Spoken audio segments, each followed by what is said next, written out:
Bueno, vamos a hablar sobre los beneficios no nutricionales de la leche materna. La doctora Diana va a hablar algo de la parte nutricional, la siguiente. Primero que todo tengo que hablar de los conflictos de interés.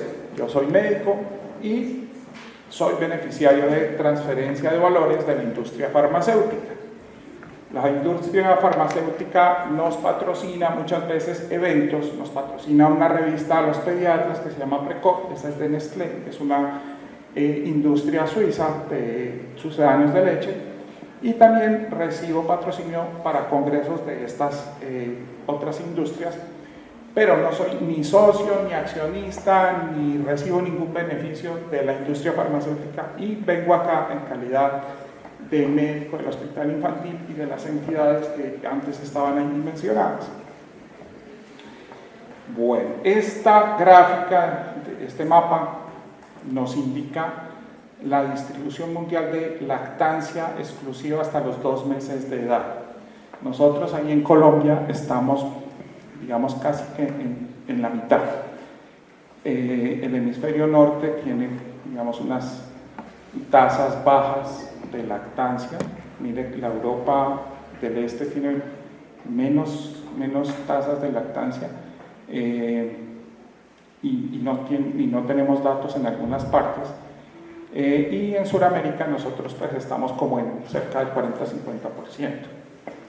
La siguiente.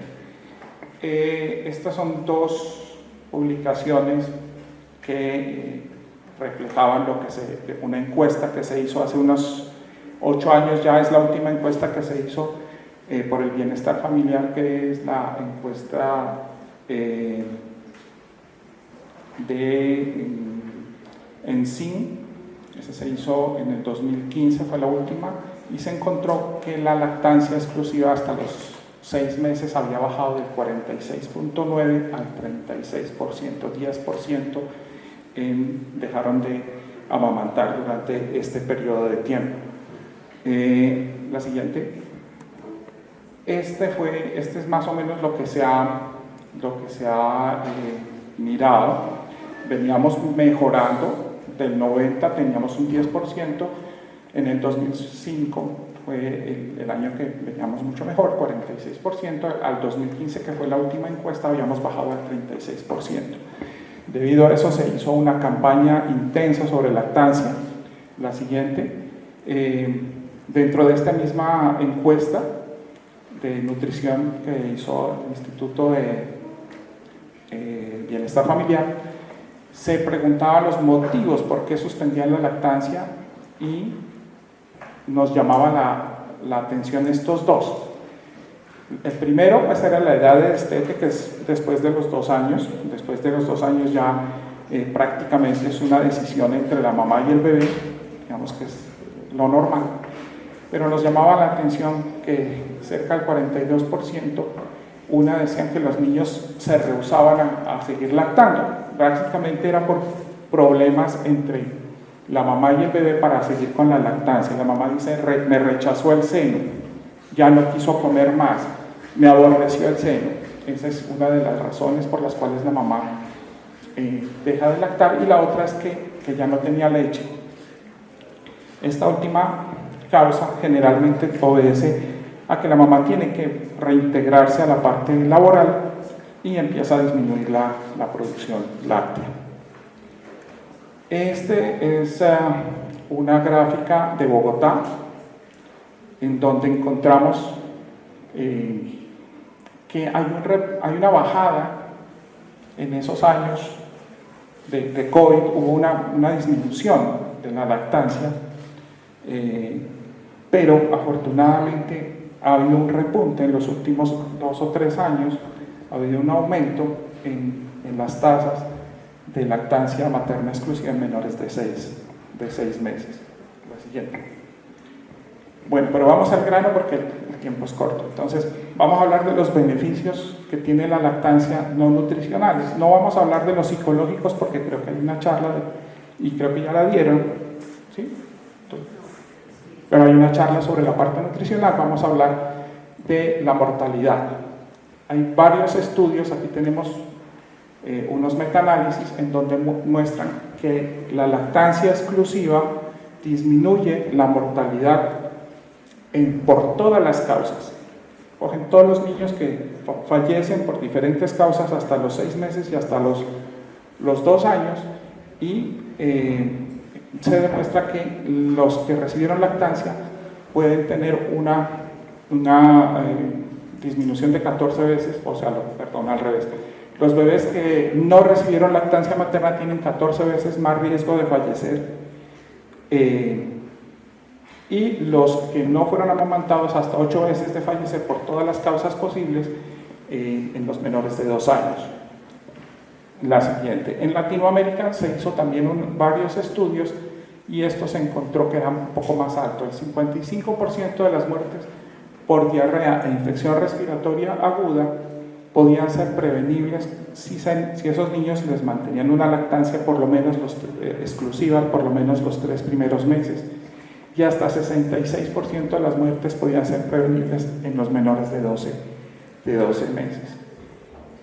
O sea que se podrían prevenir 58.000 niños muertos por año si se mantenía una lactancia materna exclusiva durante esos primeros 6 meses en Latinoamérica. La siguiente. También se hizo un estudio mostrando un impacto de la lactancia temprana, o sea, en las primeras 24 horas versus después de las 24 horas. Se encontró que había un riesgo relativo de 1.7, o sea, había un 70% más riesgo de mortalidad en los niños que se iniciaba la lactancia después de las 24 horas. Esto que nos dice que debemos luchar para que esos bebés logren su lactancia en las primeras horas de vida. Hay estudios también con respecto a otitis media aguda, en donde encuentran una 43% de reducción de riesgo de otitis cuando se mantiene la leche materna durante los primeros 2 años en forma exclusiva, y hasta 30% si se mantiene en forma parcial. La siguiente. Y en países desarrollados también se encontró, incluso esta protección era mayor, de 50% en niños hasta los 6 meses de edad y de 33% si era parcial en estos niños. ¿Cuál es la teoría de esta reducción de la lactancia, así como la diarrea y la infección respiratoria aguda en general? Todas estas causas de morbilidad se piensa que son la protección de la leche materna es por las bacterias que se transmiten a través de la leche materna, que son bacterias benéficas, son microbiota buena, digámoslo así, por los componentes, los oligosacáridos, que favorecen que crezcan estas bacterias buenas y no se colonicen con bacterias patógenas, y otras son los mecanismos de succión que son diferentes a las del chupo, que favorecen esta disminución de la otitis media. El síndrome de muerte súbita también se ve beneficiado. Se dice que hay una reducción del 36% en riesgo de muerte súbita en los alimentados con leche materna, y aquí quería aprovechar un poco para enseñarle un poco sobre la prevención de muerte súbita en los bebés. Y hay unos tips, que los bebés deben dormir en una cuna. Idealmente esa cuna debe estar limpia, no debe tener pues muñecos, ni peluches, ni nada por el estilo. Deben dormir siempre boca arriba, la cara descubierta, que no fumen dentro de la habitación donde duerme el bebé, evitar el acaloramiento o arroparlo mucho al bebé, y que sean el colchón firme y las sábanas que estén bien fijas, y idealmente debería dormir en una bolsa de dormir como la que se encuentra ahí. Entonces estos son tips como para prevenir la muerte súbita, y la lactancia materna también es uno de ellos. Como decía el doctor Cadena, la diarrea es prevenible, la reducción hasta en el 64% de infección gastrointestinal por cualquier patógeno hasta los 2 meses de edad. La siguiente.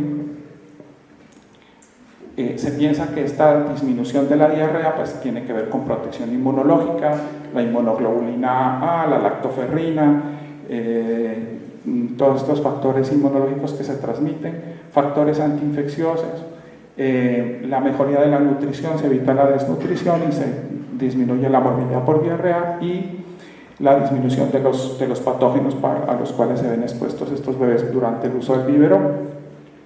Enterocolitis, es claro que hay una reducción entre un 58 y un 77% de enterocolitis. La leche materna es un factor protector contra enterocolitis. Se habla de un número necesario a tratar, un número de 10 bebés que reciben leche materna exclusiva previenen un caso de enterocolitis, y de 8 bebés que reciben leche materna se previene una cirugía por enterocolitis. En estas gráficas vemos en blanco, la barra blanca son los bebés que toman leche de fórmula bovina, y en las barras grises están los que toman leche humana, leche materna, y ahí vemos la incidencia en porcentaje. Claramente vemos todas las enterocolitis. En las primeras 2 barras vemos todas las enterocolitis, ahí vemos que es casi menos de la mitad en la enterocolitis médica, la quirúrgica y la mortalidad. Y esto se ve en la siguiente tabla, es la misma gráfica pero por edad gestacional, en donde vemos que este factor protector es mucho mayor en los bebés prematuros que en los niños a término. La siguiente. Este efecto protector de enterocolitis es porque la leche materna tiene sustancias que disminuyen la permeabilidad intestinal, hacen que la microbiota intestinal de estos bebés sea benéfica y no sean patógenos. Hay unos oligosacáridos que aumentan esta flora intestinal benéfica, y eso previene la invasión bacteriana y el daño intestinal y el riesgo de enterocolitis. La siguiente. Dentro de este estudio que se hizo, era un estudio grande, se buscaron otros desenlaces y se encontraron también una diferencia importante en la infección, en la sepsis tardía, de 30% en los que tomaron leche de fórmula versus 19% en leche humana, retinopatía de la prematuridad, ductus arterioso y displasia broncopulmonar. Esos son otros efectos protectores que se encontró específicamente en este estudio comparando leche materna versus fórmula. En cuanto a alergias como asma, dermatitis atópica, los bebés que tomaban leche materna por más de 4 meses tuvieron una disminución en asma, dermatitis atópica y eczema hasta los 2 años de edad.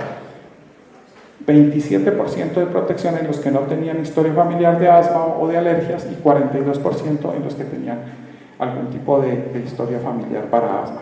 Después de los 4 a 6 meses no se encontró un efecto claro para decir que los protegía. Entonces el efecto protector de la leche materna contra asma y alergias es durante los primeros 3 o 4 meses, que sea exclusivo. La siguiente. Enfermedad celíaca, también se encontraba una reducción del 52%, sobre todo esta es cuando la leche materna es prolongada y cuando se introducen los alimentos simultáneamente con la lactancia. Entonces eso evita que estos niños hagan reacción al gluten, que es lo que hace la enfermedad celíaca. La siguiente, la obesidad y lactancia materna, también se ha demostrado una reducción en adolescentes y adultos de un 15 a un 30%, y este efecto también se ha visto que es cuando la lactancia es exclusiva y prolongada. En diabetes, tanto en diabetes tipo 1 como en diabetes tipo 2, se ha demostrado reducción de un 30 a un 40%, y también se ha visto que este efecto es a largo plazo, es un efecto regulador a largo plazo. En leucemia y linfomas también se han encontrado efecto protector de la leche materna, una reducción del 20% para leucemia linfoide aguda y hasta un 15% en la mieloide aguda. Y depende de todos estos, de todas estas enfermedades que consideramos crónicas, dependen que sea exclusiva y a largo plazo. En neurodesarrollo creo que también hay una charla de neurodesarrollo, pero sí se han hecho varios estudios y en varias escalas de neurodesarrollo se ha encontrado que los niños que fueron amamantados tenían mejor puntaje en las pruebas de neurodesarrollo que los niños que recibieron fórmula.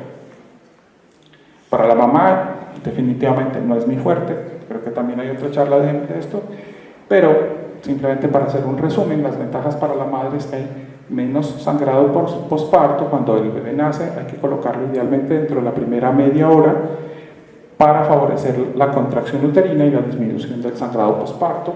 Hay menos depresión posparto, hay un retorno más rápido del peso al peso previo al embarazo, menos riesgo de diabetes tipo 2, de enfermedades degenerativas como hipertensión o enfermedad cerebrovascular, cáncer de mama y ovario y de artritis reumatoidea.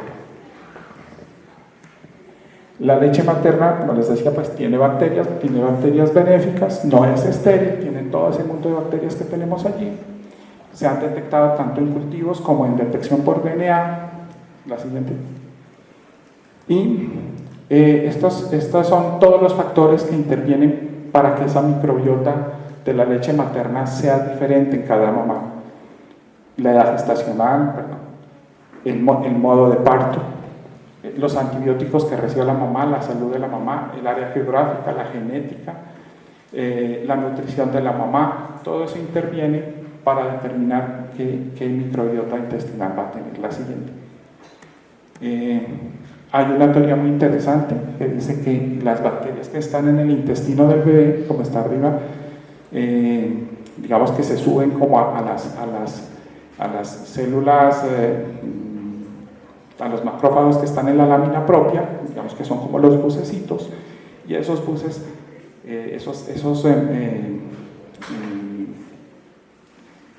macrófagos tienen la bacteria, la llevan por el nodo linfático hasta la glándula mamaria, la depositan en el epitelio de la glándula mamaria y sale esa microbiota a la leche materna. O sea, esa microbiota intestinal, esas bacterias benéficas son exclusivas del ambiente que tiene cada mamá. Supuestamente protegen específicamente para evitar algunas colonizaciones por algunas bacterias. La siguiente. Y la leche materna también tiene células madres que van por el intestino del bebé, y esas células madres tienen potencial regenerativo tanto cerebral como en pulmones, en hígado y en huesos. Entonces, la leche materna no solo son todos esos nutrientes, sino también tienen células inmunes y células específicas, células madre que pueden ayudar a hacer recuperación en caso de que el bebé tenga alguna lesión o algún daño. La conclusión: si una nueva vacuna estuviera disponible para prevenir 1 millón o más de muertes, si fuera barata, segura, administrada oralmente, no necesitara cadena de conservación de frío, se convertiría inmediatamente en un imperativo público de salud pública. La leche materna hace todo esto, es barata, no necesita cadena de frío, está rápidamente para consumir, y debemos siempre tratar de proteger. No es una tarea fácil, pero eso es lo que debemos hacer todos los que trabajamos en el sector salud. Muchísimas gracias.